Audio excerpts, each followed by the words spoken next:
Baik, kita akan putarkan Anda tentang soal CPNAIS tahun 2024 ya, yang mencakup pengetahuan agama, kemudian keterampilan, komunikasi, dan kemampuan memberikan penyuluhan. Nah, ini. Setiap soal dilengkapi dengan stimulus. Oke, soal yang pertama. Pemahaman Al-Quran tentang hak dan kewajiban. Dalam Al-Quran disebarkan bahwa setiap individu memiliki hak dan kewajiban yang harus dijalankan dalam kehidupan sehari-hari. Salah satu ayat yang sering dijadikan pedoman adalah Tuhan tidak akan mengubah nasib suatu kaum kecuali kaum itu sendiri yang mengubahnya. Quran surat Ar-Ra'd ayat 11. Ayat ini mengajarkan tentang perubahan diri yang harus dilakukan. Pertanyaannya, ayat tersebut mengajarkan nilai dasar apa dalam konteks kehidupan sosial masyarakat? Jawabannya adalah B. Kewajiban untuk berusaha dan bekerja keras. Soal nomor 2, komunikasi efektif dalam penyuluhan agama. Dalam penyuluhan agama, penting untuk berkomunikasi dengan cara yang bisa dipahami dan diterima oleh semua kalangan, termasuk yang memiliki latar belakang pendidikan yang berbeda. Seorang penyuluh agama menghadapi kelompok yang beragam dan mencoba menyampaikan pesan moral tentang pentingnya menjaga kebersihan. Pertanyaannya adalah, dalam situasi tersebut cara komunikasi seperti apa yang paling tepat? Pertanyaannya sudah dipahami kan? Yaitu menggunakan bahasa sehari-hari yang mudah dipahami oleh semua kalangan. Soal nomor 3, pengaruh agama dalam kehidupan sosial. Beberapa kelompok agama mengajarkan bahwa memutuskan hubungan dengan keluarga yang tidak sepaham agama adalah hal yang sah. Namun, dalam kehidupan sosial masyarakat Indonesia yang plural, nilai kebangsaan dan toleransi sangat dihargai untuk menjaga keharmonisan. Bagaimana seharusnya pandangan agama dalam hal ini sesuai dengan prinsip moderasi beragama? B. Agama harus dihormati, tetapi keharmonisan sosial lebih penting. Kayak keluar kemarin ini ya. Pemahaman tentang halal dan haram. Dalam kehidupan sehari-hari banyak orang yang sering bingung mengenai status hukum suatu produk. Apakah halal atau haram? Misalnya, ada produk makanan yang mengandung bahan yang tidak tercantum dengan jelas dan umat Islam harus berhati-hati dalam memilihnya. Apa langkah yang harus dilakukan oleh seorang muslim yang ragu mengenai kehalalan suatu produk? Wah, ini agak berat nih. Jadi, mencari informasi lebih lanjut dan berkonsultasi dengan ahli agama. Barangkali Anda memiliki jawabannya sendiri? Iya, oke, betul. Penyuluhan tentang radikalisme agama. Sebuah organisasi keagamaan radikal di media sosial mengajak anggotanya untuk menentang pemerintah dengan alasan agama.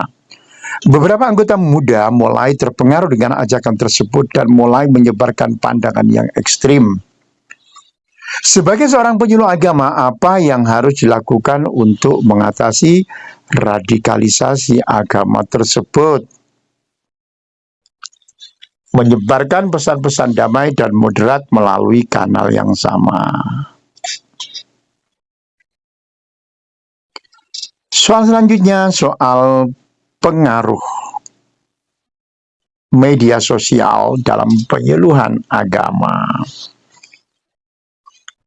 Seorang penyuluh agama ingin mengedukasi masyarakat tentang pentingnya toleransi antar umat beragama melalui media sosial. Namun, ia dihadapkan pada kenyataan bahwa banyak komentar-komentar yang mengandung kebencian dan ujaran negatif di platform tersebut. Apa langkah yang harus diambil oleh penyuluh agama dalam menghadapi hal ini, yaitu membalas komentar dengan argumen yang baik dan menekankan pentingnya toleransi. Penyuluhan agama dalam masyarakat multikultural.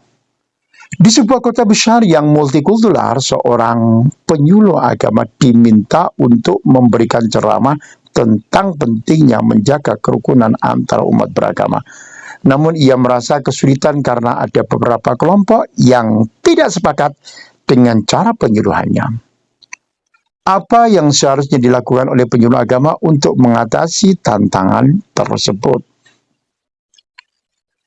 Menggunakan pesan dengan menggunakan pendekatan yang inklusif dan bisa diterima oleh semua pihak. Ini kemarin keluar sebenarnya. Oke, dalam sebuah negara yang mayoritas penduduknya beragama Islam, pemerintah mengeluarkan kebijakan untuk mengatur pendidikan agama di sekolah-sekolah umum yang mencakup semua agama. Beberapa kelompok keagamaan menilai kebijakan ini akan melemahkan identitas agama mereka. Sementara kelompok lain menyambutnya sebagai upaya untuk menciptakan keharmonisan antar umat beragama. Apa prinsip moderasi beragama yang harus ditegakkan oleh pemerintah dalam menghadapi kasus ini? Yaitu menjaga keseimbangan antara kebebasan beragama dan kebutuhan untuk menciptakan keharmonisan sosial. Interpretasi nilai kemanusiaan dalam Al-Quran. Di dalam Al-Quran ada ayat yang berbunyi, "Wahai manusia, sesungguhnya kami telah menciptakan kamu dari laki-laki dan perempuan, dan kami telah menjadikan kamu berbangsa-bangsa dan bersuku-suku supaya kamu saling mengenal." Saling mengenal, nggak usah saling kenal mengenal. Saling mengenal berarti kenal mengenal maksudnya ya. Quran Surat Al-Hujurat ayat 13. Apa nilai yang paling sesuai dengan ajaran dari ayat tersebut terkait dengan hubungan antar umat manusia? Kesetaraan dan penghargaan terhadap keberagaman. Ini sambil dibaca ya, dengan cepat ya. Maksudnya yang jawabannya A, pembahasannya ya. Moderasi beragama dalam penyuluhan tentang isu radikalisasi. Seorang penyuluh agama menemukan bahwa ada kelompok pemuda yang mulai terpapar dengan pandangan ekstrim melalui media sosial. Kemarin ada soal itu. Ekstremisasi itu apa? Iya. Ya, mirip-mirip ya soalnya. Beberapa dari mereka mulai mempertanyakan ajaran agama yang mereka pelajari dan menunjukkan sikap intoleran terhadap kelompok lain. Apa pendekatan moderasi beragama yang harus diambil oleh penyuluh agama untuk mengatasi masalah ini? Membantu mereka memahami ajaran agama dengan memberikan penjelasan tentang moderasi beragama dan pentingnya toleransi. Ini keluar kemarin ya. Peran agama dalam mengatasi masalah sosial. Di beberapa daerah, kemiskinan dan ketidakadilan sosial menyebabkan ketegangan antar kelompok masyarakat. Sebagian masyarakat merasa bahwa solusi agama yang mereka anut adalah the only one atau satu-satunya jalan keluar, how to overcome the problem ya dari masalah tersebut. Sementara kelompok lain merasa bahwa pendekatan agama harus sejalan dengan kebijakan sosial yang adil. Apa yang menjadi prinsip moderasi beragama dalam mengatasi masalah sosial yang kompleks ini? Jawabannya adalah agama harus dipadukan dengan pendekatan kebijakan sosial yang adil dan berbasis pada prinsip keadilan sosial.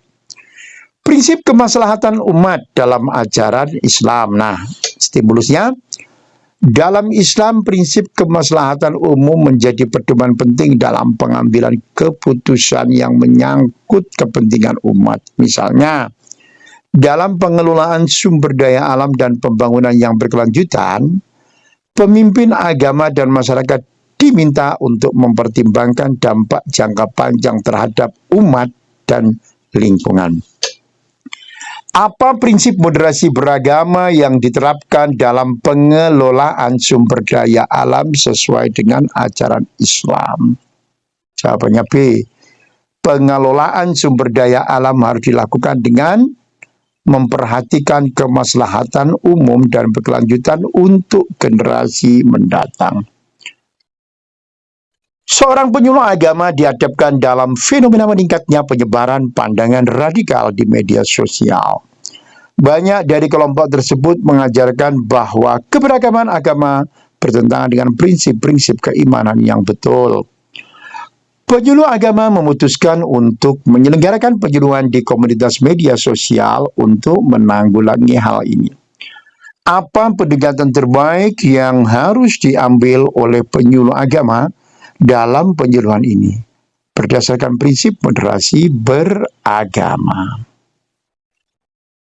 yaitu menggunakan bahasa yang bijaksana dan penuh pengertian untuk menyampaikan nilai-nilai moderasi beragama.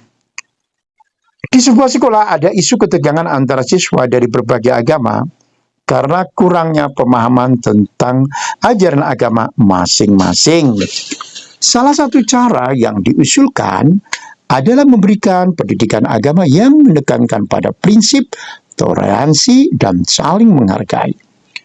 Apa prinsip moderasi beragama yang harus diterapkan oleh guru agama dalam hal ini? Yaitu mengajarkan siswa untuk menghargai perbedaan agama dan belajar tentang ajaran agama lain dengan cara yang bijak dan terbuka. Ini juga keluar kemarin ini di SKTT. Prinsip moderasi beragama dalam pengambilan keputusan sosial. Pemerintah lokal di sebuah daerah mengadakan pertemuan dengan tokoh agama untuk membahas program sosial yang berkaitan dengan kebijakan pembangunan infrastruktur. Salah satu hal yang dibahas adalah pengalokasian dana yang lebih besar untuk kegiatan agama. Beberapa pihak merasa bahwa pengalokasian dana tersebut harus dilakukan secara proporsional dengan mempertimbangkan kebutuhan seluruh warga, bukan hanya untuk satu kelompok agama aja. Apa prinsip moderasi beragama yang harus dipertimbangkan dalam kebijakan ini? Oke, apa kira-kira? Ayo baca. Ternyata jawabannya adalah pengalokasian dana harus dilakukan dengan memperhatikan kebutuhan masyarakat secara adil dan merata tanpa memandang agama. Ini juga keluar kemarin, ya. Penyuluhan tentang bahaya radikalisasi dalam masyarakat multikultural. Ini kayak sudah tadi. Tidak, kata-kata multikulturalnya ini sudah. Di sebuah komunitas yang terdiri dari berbagai kelompok agama dan etnis, terdapat indikasi bahwa sebagian anggota masyarakat terpapar ideologi radikal melalui berbagai saluran media. Seseorang penyuluh agama diminta untuk memberikan penyuluhan kepada komunitas masyarakat. Apa langkah pertama yang harus diambil oleh penyuluh agama dalam menghadapi radikalisasi di komunitas ini? Yaitu meningkatkan kesadaran masyarakat tentang pentingnya menjaga keharmonisan dengan menggunakan pendekatan yang berbasis pada nilai-nilai moderasi beragama. Dalam rangka membangun kedamaian dan memajukan kesejahteraan masyarakat, sebuah kota mengajak berbagai kelompok agama untuk bekerja sama dalam proyek sosial, seperti pembangunan rumah sakit dan penyuluhan tentang kesehatan. Ada kelompok yang khawatir bahwa keterlibatan agama tertentu akan mendominasi program.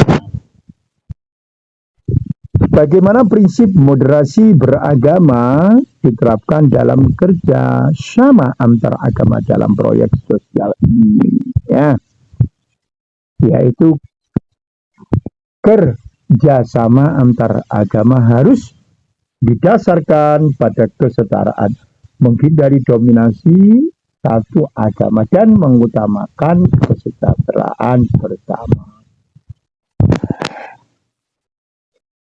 Di dalam Al-Quran terdapat ayat yang menyebutkan kata alhamdu yang memiliki makna segala puji. Ya, segala puji. Kata ini terdapat dalam surat Al-Fatihah yang merupakan salah satu surat yang sering dibaca dalam sholat. Apa makna yang lebih dalam, maksudnya apa makna yang lebih dalam dari kata-kata alhamdulillah dalam konteks surat Al-Fatihah? Menurut kaidah bahasa Arab, semua pujian yang diberikan kepada Allah SWT tanpa adanya ada campuran unsur yang lainnya. Ilmu fikih tentang sholat jamaah. Dalam sebuah komunitas terjadi perbedaan pendapat antara beberapa orang mengenai hukum mengikuti sholat jamaah. Oke, terutama dalam hal niat dan posisi dalam salat. Salah satu pihak berpendapat bahwa niat mengikuti imam dalam sholat berjamaah tidak diperlukan. Sedangkan yang lain berpendapat bahwa niat harus disesuaikan dengan niat imam. Bagaimana pandangan fikih yang benar mengenai niat dalam sholat berjamaah menurut mazhab Syafi'i? Niat mengikuti imam harus disesuaikan dengan niat imam. Karena sholat berjamaah adalah ibadah yang terikat dengan niat imam. Setelah wafatnya Nabi Muhammad Sallallahu Alaihi Wasallam, muncul berbagai dinamika kepemimpinan di kalangan umat Islam. Salah satu perdebatan besar terjadi antara kelompok yang mendukung kepemimpinan Abu Bakar radhiyallahu anhu dan kelompok yang mendukung Ali radhiyallahu anhu sebagai khalifah pertama. Apakah Abu Bakar radhiyallahu memiliki tantangan berat dalam memimpin umat Islam, termasuk menjaga stabilitas pemerintah dan menghadapi berbagai fitnah. Apa langkah yang diambil oleh Abu Bakar radhiyallahu anhu untuk memastikan kesatuan umat Islam setelah terjadinya perbedaan pendapat dan fitnah yang muncul pasca wafatnya Nabi Muhammad SAW? D. Menyusun Al-Quran yang disusun oleh Zaid bin Thabit dan mempersiapkan pemerintahannya dengan penataan kembali administrasi negara. Fikih tentang hukum berwakaf. Seorang muslim berkeinginan untuk berwakaf tanah yang dimilikinya untuk kepentingan umum. Namun dia tidak tahu persis bagaimana ketentuan fikih terkait proses dan syarat-syarat syahnya wakaf. Apakah syarat syah wakaf menurut hukum fikih Islam? Wakaf harus dilakukan dengan niat yang jelas untuk kepentingan umum dan disaksikan oleh 2 orang saksi. Perang Badar adalah salah satu peristiwa penting dalam sejarah Islam. Perang ini terjadi pada tahun 2 Hijriah yang melibatkan pasukan muslim yang dipimpin oleh Nabi Muhammad SAW melawan pasukan Quraisy yang lebih besar jumlahnya. Dalam pertemuan ini, meskipun jumlah pasukan muslim lebih sedikit, mereka berhasil memenangkan perang dengan pertolongan Allah Subhanahu wa Ta'ala. Apa makna penting perang Badar dalam konteks sejarah Islam? Yaitu perang Badar menjadi simbol kemenangan umat Islam melawan penindasan dan merupakan titik balik dalam sejarah perjuangan Islam. Pada bulan Ramadan banyak umat Islam yang mempersiapkan pembayaran zakat fitrah sebagai bentuk penyucian jiwa dan harta. Namun ada sebagian orang yang bertanya-tanya apakah zakat fitrah harus diberikan dalam bentuk makanan pokok atau dapat digantikan dengan uang. Menurut hukum fikih Islam, bagaimana hukum zakat fitrah dalam konteks pembayaran menggunakan uang daripada makanan pokok? Yaitu zakat fitrah harus diberikan dalam bentuk bahan makanan pokok seperti gandum, beras, karena ini adalah ketentuan yang baku. Terdapat banyak hadis yang beredar di masyarakat, tetapi tidak semua hadis tersebut dapat diterima sebagai hadis sahih. Beberapa hadis ternyata termasuk hadis palsu atau tidak memiliki sanad yang sah. Apa langkah yang harus diambil oleh seorang muslim yang menemukan hadis yang meragukan keabsahannya? Yaitu memeriksa kebenaran hadis tersebut melalui sanad dan matan untuk memastikan keabsahannya. Jam berapa Indra? Jam 5.20. Oke, lanjut. Peran fatwa dalam pengambilan keputusan fikih. Fatwa adalah pendapat hukum yang diberikan oleh seorang ulama yang berkompeten dalam bidang fikih. Fatwa ini penting dalam memberikan petunjuk bagi umat Islam terkait permasalahan kontemporer. Apa peran fatwa dalam pengambilan keputusan dalam hukum Islam terkait masalah sosial dan ekonomi? Apa ayo? Ekonomi di zaman sekarang. Seperti itu. Jawabannya adalah fatwa yang memberikan pedoman hukum Islam terhadap masalah-masalah kontemporer yang belum ditemukan dalam teks klasik. Selanjutnya, pengaruh bahasa Arab terhadap pemahaman Al-Quran. Dalam mengkaji Al-Quran, pemahaman terhadap bahasa Arab sangat penting karena banyak makna yang terkandung dalam Al-Quran yang tidak dapat dipahami dengan baik tanpa pengetahuan bahasa Arab yang dalam. Apa pengaruh utama dari penguasaan bahasa Arab terhadap pemahaman seseorang terhadap Al-Quran? Apa kira-kira? Mempermudah pemahaman tentang tafsir dan makna yang terkandung di dalam Al-Quran. Pembukaan kota Mekah pada tahun 8 Hijriah merupakan salah satu peristiwa besar dalam sejarah Islam. Kejadian ini menandai kemenangan besar umat Islam atas Quraisy serta menjadi titik balik penting dalam perjuangan dakwah Nabi Muhammad SAW. Apa dampak utama dari pembukaan kota Mekah bagi umat Islam pada saat itu? Yaitu menandai kemenangan politik dan menghilangkan pengaruh kekuasaan Quraisy di Mekah serta memperkuat penyebaran Islam. Ketika membaca Al-Quran, salah satu hal yang penting yang harus diperhatikan adalah hukum tajwid yang berfungsi untuk melafalkan ayat-ayat Al-Quran sesuai dengan kaidah yang benar. Salah satu hukum tajwid yang sering disalahpahami adalah idgham. Dalam hukum tajwid, idgham berlaku pada huruf-huruf tertentu yang harus dibaca dengan cara menyatukan dua huruf tersebut tanpa memberi jeda. Manakah dari pasangan huruf berikut yang termasuk dalam idgham? Ya, mim sama mim, idgham mimi, idgham bislain. Bislain, semisal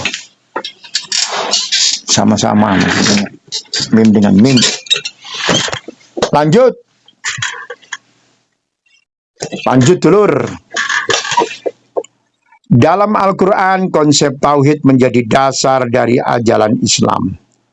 Tauhid berfokus pada keyakinan bahwa hanya Allah yang Maha Esa dan tidak ada sekutu baginya. Pemahaman yang tepat tentang tauhid sangat penting dalam menjaga kemurnian iman. Ayat berikut adalah salah satu yang menegaskan tentang tauhid, khususnya dalam konteks menafikan adanya sekutu bagi Allah. Ayat yang dimaksud adalah Qul huwallahu ahad. Quran surat Al-Ikhlas. Apa makna utama dari ayat ini dalam konteks tauhid? C. Allah adalah Tuhan yang Maha Esa, tidak ada yang menyamainya. Mad asli dalam hukum tajwid yang berlaku ketika mendapat atau ketika terdapat huruf mad yang bertemu dengan harokat fathah, kasroh atau dhammah.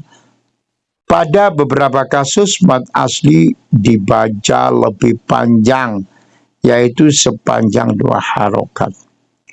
Pada kata yahsyurun, Quran surat Al-Mulk ayat 8. Terdapat hukum mad asli beberapa panjang mad. Berapa panjang mad yang dibaca dalam kata tersebut? 2 harokat.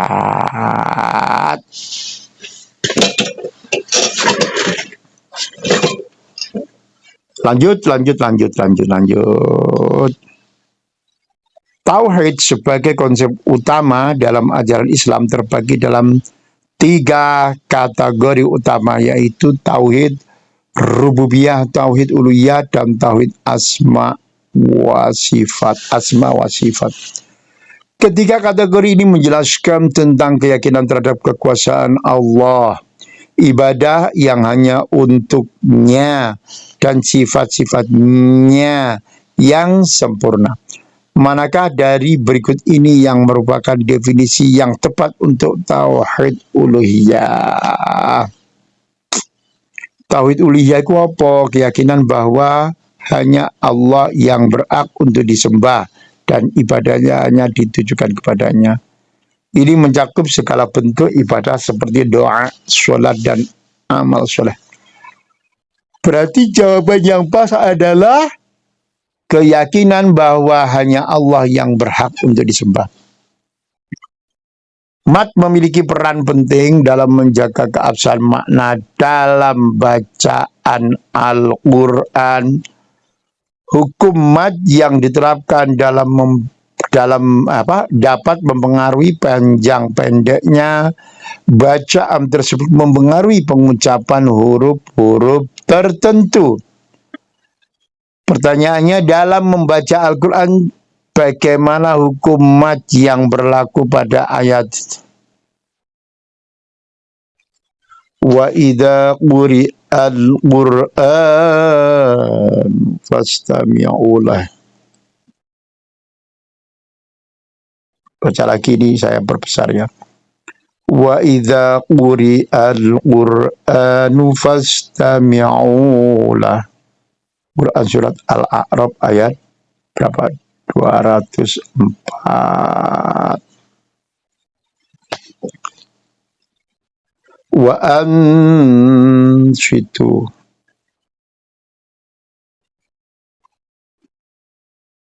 Ya. Wa idza quri'al Qur'anu fastami'u lahu wa ansitu. Ada tulisannya sebenarnya. Wa ansitu la'alakum turhamun. Ayat ini dalam membaca Al-Quran, bagaimana dalam membaca Al-Quran ini mad asli yang panjangnya 2 harokat. Tauhid ya, asma wa sifat mengacu pada keyakinan bahwa hanya Allah yang memiliki nama-nama dan sifat-sifat yang sempurna, yang tidak dapat disamakan dengan makhluknya. Pemahaman ini sangat mendalam dan penting untuk memahami sifat-sifat Allah yang maha kuasa.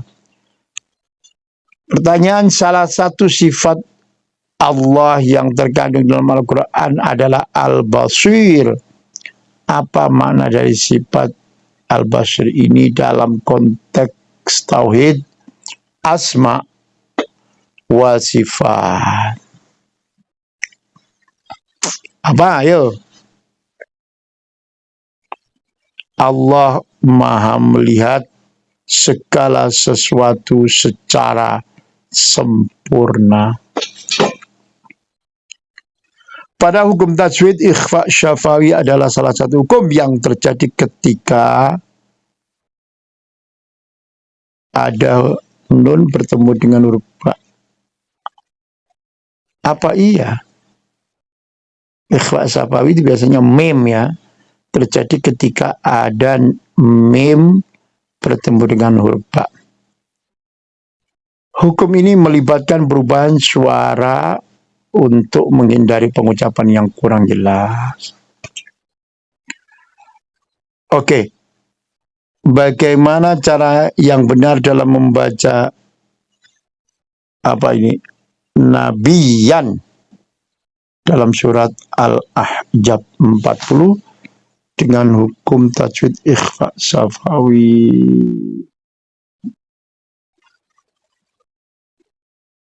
Ikhfa syafawi. Oke. Monggo yang iskal nanti diperjelas lewat komentar ya. Nabi yang gitu paling. Itulah biasanya bacaannya. Oke. Ya, sampai kasih komentar aja nanti di mana? Di komentar laman Mr. Ali ya. Bagaimana cara yang benar dalam membaca Nabiyan dalam surat Al-Ahzab 40?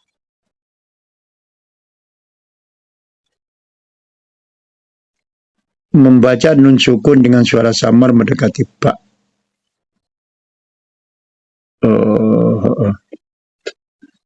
Ya wes, yang lainnya aja. Ini sampean baca sendiri wes ya. Oke.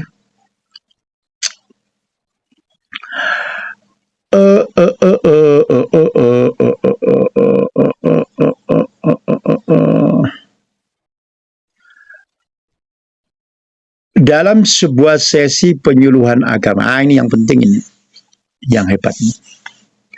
Dalam sebuah sesi penyuluhan agama, seorang penyuluh mencoba meyakinkan audiens agar lebih rajin beribadah dengan mengutip ayat Al-Quran berbunyi, fa inna ma'al usri yusra. Apa pendekatan komunikasi persuasif yang sebaiknya diterapkan oleh penyuluh agama agar pesan yang disampaikan dapat diterima dengan baik oleh audiens?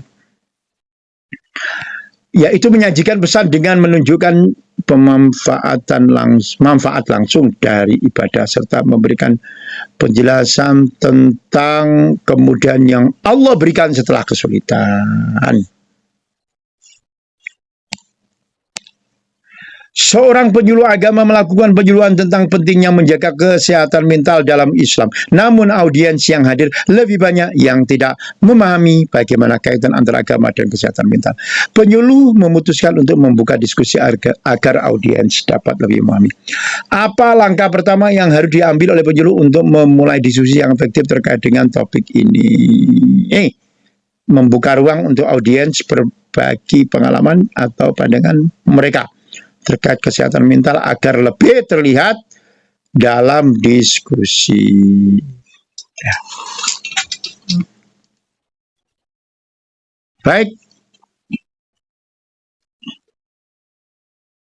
Bagaimana cara terbaik untuk mempresentasikan data statistik tersebut dalam penyuluhan agar dapat memberikan dampak positif pada audiens?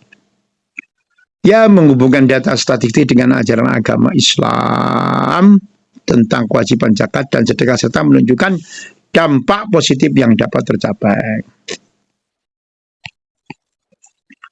Teknis komunikasi dalam penyuluhan agama. Penyuluh agama sering menghadapi audiens yang lebih muda dan cenderung tidak tertarik pada pembicaraan yang terkesan monoton dan tidak relevan. Penyuluh ingin menggunakan teknik komunikasi yang menarik dan interaktif agar dapat menyampaikan pesan yang bermanfaat.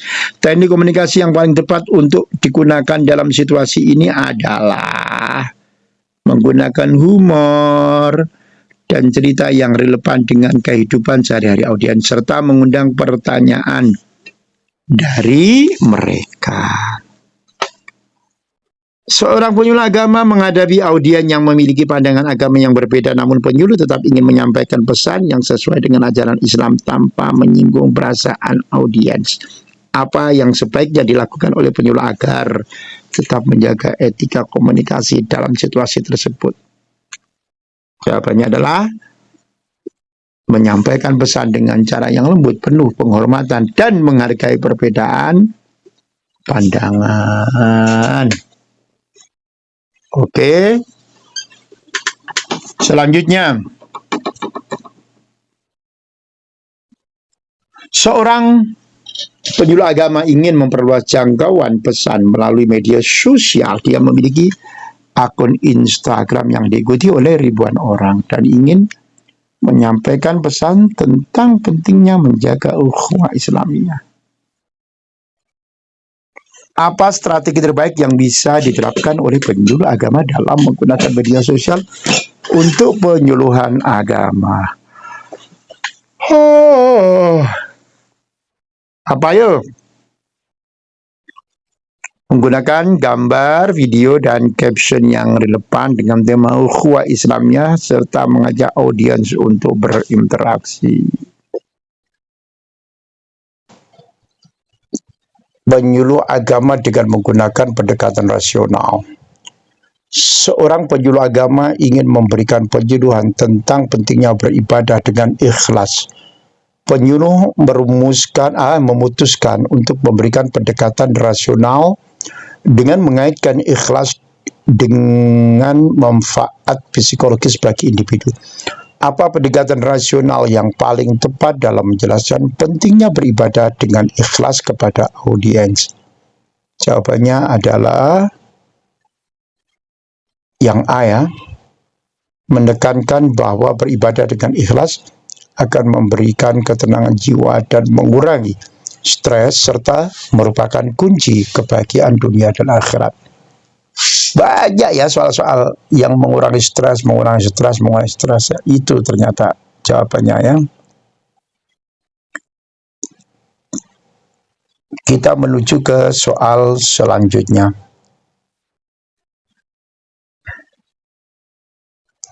Sebentar digeser-geser dulu biar pas. Seorang penyuluh agama diminta untuk memberikan penyuluhan kepada masyarakat tentang cara mengelola zakat secara tepat dan efektif. Banyak di antara audiens yang tidak tahu cara zakat yang benar dan merasa kebingungan dengan aturan-aturan zakat yang ada. Apa yang sebaiknya dilakukan oleh penyuluh agama untuk mempermudah pemahaman masyarakat terkait zakat? B. Menjelaskan dengan cara sederhana dan praktis tentang bagaimana zakat dapat disalurkan serta mengaitkannya dengan manfaat sosial yang bisa diperoleh masyarakat. Dalam sesi penyuluhan, penyuluh agama ingin mengedukasi audiens tentang pentingnya menjaga toleransi antar umat beragama dan masyarakat. Penyuluh menyampaikan beberapa contoh tindakan intoleransi yang terjadi belakangan ini dan dampaknya terhadap keharmonisan sosial. Apa pendekatan komunikasi yang paling tepat dalam menyampaikan pesan toleransi agar dapat memotivasi audiens untuk lebih menghargai perbedaan? Menggunakan contoh kasus yang menunjukkan manfaat positif dari toleransi serta menyampaikan ajaran agama yang menekankan pentingnya menghargai perbedaan. Penyuluh agama mengadukan sesi penyuluhan di sebuah daerah dengan audiens yang sangat beragam pandangannya terhadap ajaran agama. Beberapa audiens memiliki pandangan yang lebih radikal, sementara yang lain lebih moderat. Bagaimana penyuluh agama sebaiknya mengelola dinamika audiens dengan pandangan yang sangat berbeda? C. membuka ruang untuk diskusi, mendengarkan semua pandangan dan mengarahkan diskusi dengan memberikan penjelasan yang bijaksana. Penyuluh agama diberi kesempatan untuk menggunakan teknologi seperti aplikasi mobile dan media sosial dengan melakukan penyuluhan agama. Di dalam melakukan penyuluhan agama, penyuluh ingin memanfaatkan platform tersebut untuk menyampaikan ajaran agama Islam dengan cara menarik dan relevan. Apa pendekatan yang tepat untuk memanfaatkan teknologi dalam penyuluhan agama? Jawabannya C. Menggunakan media sosial untuk menyampaikan pesan agama dengan cara yang interaktif, melibatkan audiens dan menyertakan materi multimedia yang relevan. Selanjutnya, penyuluh agama diminta untuk memberikan penyuluhan kepada remaja menggunakan dampak negatif judi online yang sedang marak di kalangan mereka. Banyak remaja yang menganggap judi online sebagai kegiatan yang tidak merugikan dan bahkan menganggapnya sebagai cara untuk mendapatkan uang yang cepat. Bagaimana penyuluh sebaiknya, bukan sebagai ya. Bagaimana penyuluh sebaiknya mengatasi persepsi remaja tentang judi online yang dianggap tidak merugikan? Ya, menggunakan pendekatan interaktif dengan meminta remaja berbagi pengalaman. Ini jawabannya langsung ya. Menggunakan pendekatan interaktif dengan meminta remaja berbagi pengalaman atau pendapat mereka tentang judi online, kemudian memberikan penjelasan tentang dampak buruknya secara nyata. Masyarakat ya, banyak sekali masyarakat, terutama kalangan muda yang terjerat dalam pinjaman online yang menawarkan pinjaman cepat tanpa jaminan. Dan penyuluh agama ingin memberikan penyuluhan mengenai bahaya pinjol dan bagaimana cara menghindarinya. Apa pendekatan yang paling tepat bagi penyuluh agama untuk memberikan penyuluhan tentang bahaya pinjaman online? Yaitu menggunakan pendekatan dengan menunjukkan cerita nyata yang terjerat pinjol serta memberikan penjelasan tentang sistem bunga yang merugikan dalam hukum Islam. Penyuluh agama diminta untuk memberikan penyuluhan kepada masyarakat terkait dengan pemindahan ibu kota negara ke Nusantara atau IKN. Beberapa masyarakat mereka khawatir dengan dampak pemindahan ibu kota baik dari sisi sosial ekonomi maupun agama. Bagaimana penyuluh agama dapat memberikan penyuluhan yang konstruktif terkait pemindahan ibu kota ke Nusantara? Ya, menjelaskan bahwa pemindahan ibu kota adalah bagian dari upaya pembangunan nasional yang sejalan dengan prinsip keadilan dan kemaslahatan umum dan serta membahas dampaknya secara objektif. Lanjut, penyuluh agama mendapatkan tugas untuk memberikan penyuluhan kepada remaja mengenai bahaya radikalisasi dan ekstremisme yang seringkali dimulai dengan ajaran-ajaran yang menyimpang, dan remaja banyak terpapar dengan ideologi ekstrim melalui media sosial. Apa strategi terbaik yang dapat dilakukan oleh penyuluh agama dalam mengatasi radikalisasi di kalangan remaja? Ya, apa? Menggunakan pendekatan persuasif dengan memberikan informasi tentang bahaya radikalisme dan bagaimana pengaruh media sosial bisa memperburuk kondisi sosial sambil mengedepankan ajaran agama yang moderat dan penuh kasih. Persuasif itu jawabannya, wes pokoknya ya. Penyuluh agama diminta untuk memberikan penyuluhan mengenai dampak sosial media dalam memahami ajaran agama. Banyak remaja yang lebih sering mengakses konten agama dari media sosial dibandingkan dengan belajar langsung dari guru agama. Ya. Bagaimana cara penyuluh agama memberikan pemahaman yang benar kepada remaja tentang bahaya dan manfaat belajar agama melalui media sosial? Jawabannya adalah B. Menyampaikan bahwa media sosial dapat digunakan sebagai alat bantu tetapi harus diimbangi dengan pembelajaran langsung dari guru atau ulama yang kompeten dan berkompeten. Lanjut.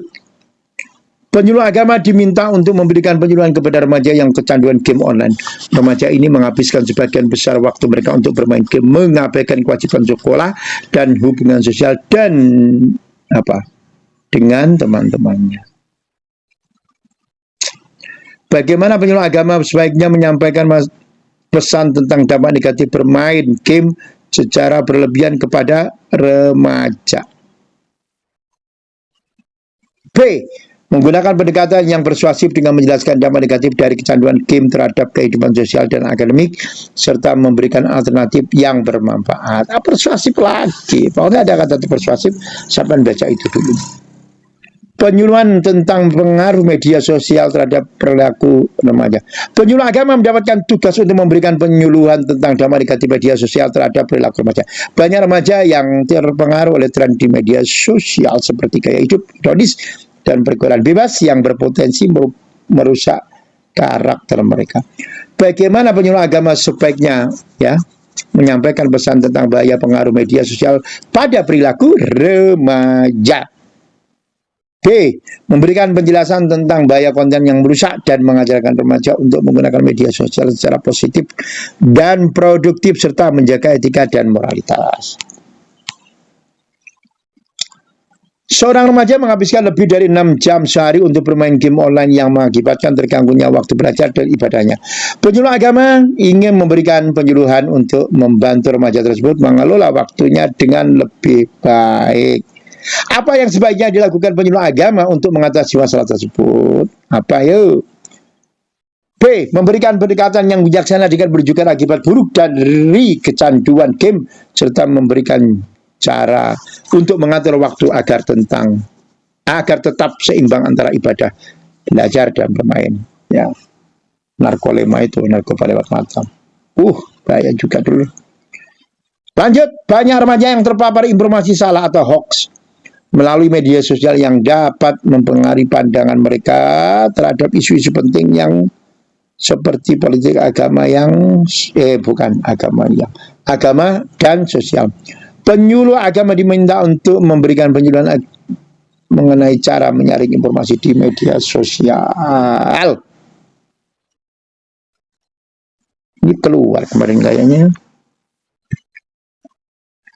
Paling menyampaikan pentingnya memeriksa kebenaran informasi melalui sumber yang terpercaya dan mengajarkan pentingnya berpikir kritis terhadap informasi yang diterima. Remaja seringkali menggunakan media sosial untuk membentuk identitas diri baik dalam hal penampilan, gaya hidup maupun pandangan dunia. Penyuluh agama ingin memberikan pemahaman tentang bagaimana media sosial dapat mempengaruhi perkembangan identitas remaja. Apa pendekatan terbaik yang dapat digunakan penyuluh agama untuk menjelaskan dampak penggunaan media sosial terhadap identitas diri remaja? Yaitu mengedukasi remaja untuk lebih memahami diri mereka sendiri melalui pembelajaran agama dan mengarahkan mereka untuk tidak terpengaruh oleh cerita yang ditampilkan oleh media sosial. Oke, itu dulu. Mudah-mudahan bermanfaat. Demikian saudara, semoga bermanfaat soal-soal chat penais ini dan keluar semuanya. Anda bisa dengarkan, Anda bisa ikuti soal-soal tersebut sambil melihat videonya boleh atau mendengarkan saja juga boleh. Bebas, bermartabat, dan keluar semuanya tentunya. Ya paling tidak sebagai pengetahuan ya. Bukan hanya yang mau ujian, tapi yang tidak ujian juga bisa mendengarkan atau melihat soal-soal tersebut biar lebih memahami kebijakan-kebijakan, cara-cara, pendekatan-pendekatan, solusi-solusi yang itu di dunia nyata juga terjadi ya. Terima kasih buat Anda semuanya. Salam persaudaraan, salam persahabatan. Semoga bermanfaat buat kita semua. Subscribe buat Anda yang belum pernah subscribe. Anda bisa update info-info, soal-soal, kabar, dan lain sebagainya dari channel Mr. Ali Meji Maki ini. Sukses selalu buat kita semua.